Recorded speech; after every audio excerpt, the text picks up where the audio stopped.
In Connecticut, after the court permitted marriage, it did actually pass a law to deal with implementation issues, including these kinds of liberty issues. Because it was a state law. That's my whole point. If it's a state law, you can make those exceptions.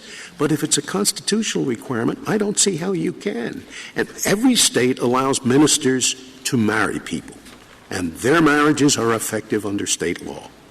That will not be the case if, indeed, we hold as a constitutional matter that the state must marry two men. Ms. Bernardo, maybe I'm just not understanding Justice Scalia's question.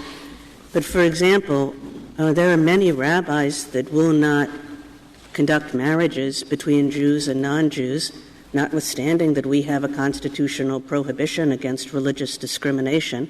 And those rabbis get all the powers and privileges of the state, even if they have that rule. Many rabbis won't do that.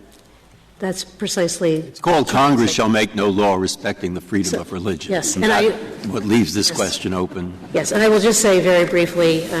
Well, you agree with that? My time, if I you agree that ministers will not have to conduct same-sex marriages? If they do not want to, that is correct. I believe that is firm under the First Amendment. And I will say, just before I sit down, if I may reserve my time, Your Honor, that in terms of the question of who decides, it's not about the court versus the states. It's about the individual making the choice to marry and whom to marry, or the government.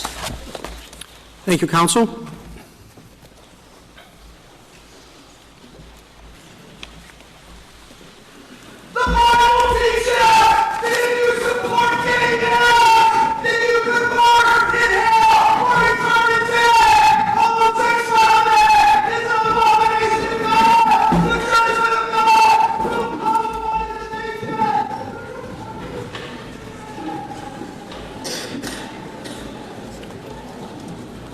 General, would you like to take a moment?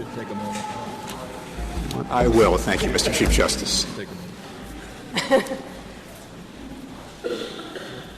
Actually, Mr. Chief Justice, if the Court is ready.